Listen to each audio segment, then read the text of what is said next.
opinión en Biobío.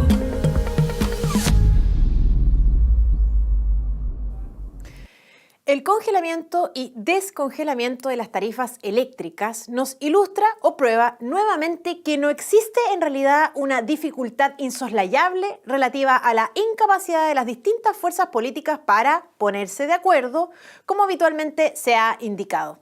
La verdad es que el problema es otro, la facilidad con que estas mismas fuerzas políticas muchas veces se ponen de acuerdo en políticas públicas que terminan por no resolver los inconvenientes y afectar negativamente a los chilenos. Además, varias de ellas se aprueban sin tener presente una mirada a largo plazo, por lo que al poco andar deben ser objeto de correcciones o enmiendas.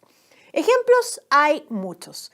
La fracasada reforma educacional de Michelle Bachelet, que hasta el día de hoy mantiene a cientos de estudiantes sin un cupo en la educación estatal, es un ejemplo.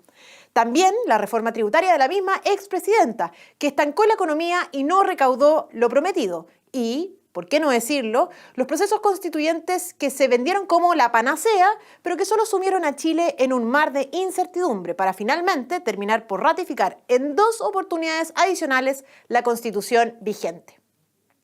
El congelamiento de tarifas eléctricas se aprobó por primera vez en noviembre de 2019, en plena revolución de octubre de ese mismo año. Y por segunda vez en agosto de 2022, durante la campaña plebiscitaria de salida del primer proceso constituyente, donde, recordarán, el presidente Boric se erigió con desfachatez como el jefe de campaña de la opción apruebo. Una razón importante para que el gobierno decidiera proponer postergar el descongelamiento de las tarifas, endeudando a los chilenos con la venia de la mayoría del Congreso. Pocos han recordado que los congelamientos de tarifas fueron universales, ya que favorecieron a todas las personas sin distinción de ingresos ni focalización alguna. Es decir, la deuda que nos obligó a contraer el Estado con las generadoras también fue para beneficiar a los más ricos de este país.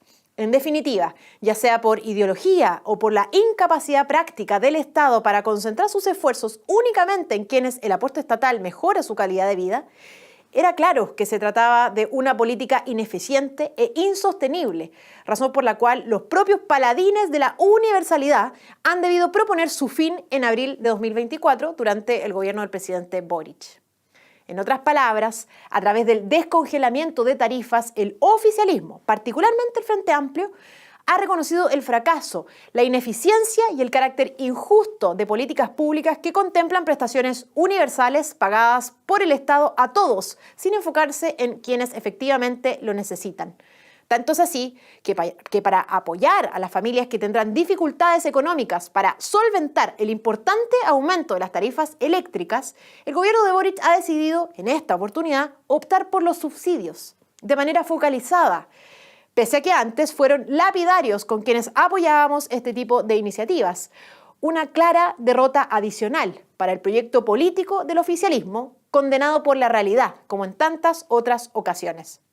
Además, el Banco Central comunicó a través de su informe de política monetaria de junio de 2024 que por el impacto de la ley para el descongelamiento de las tarifas aprobada en abril del 2024, habrá un aumento en la inflación proyectada para este año desde 3,8% original a un 4,2%, postergando el retorno a la meta inflacionaria del banco para el 2026 y no para el 2025, como se había indicado en informes anteriores.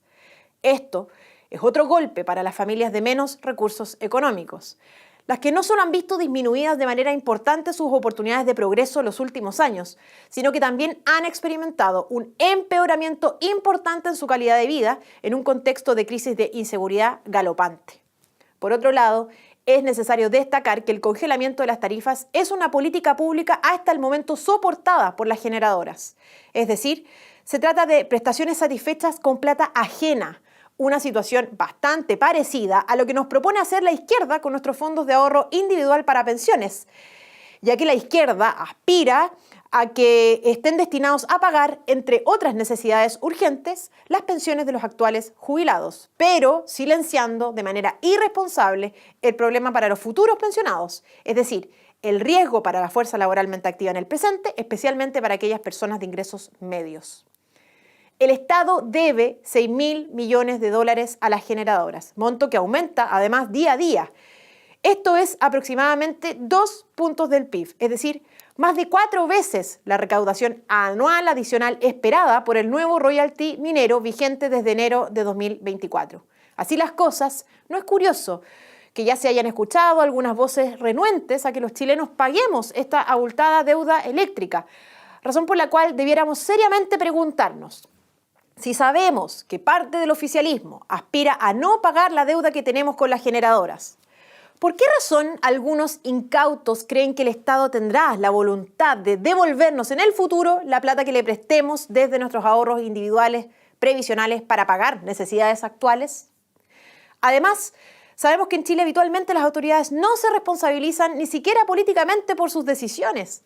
De hecho, no se ha visto a la expresidenta Bachelet y parlamentarios de la época dando la cara frente a los estudiantes que hasta la fecha no cuentan con un cupo en la educación estatal.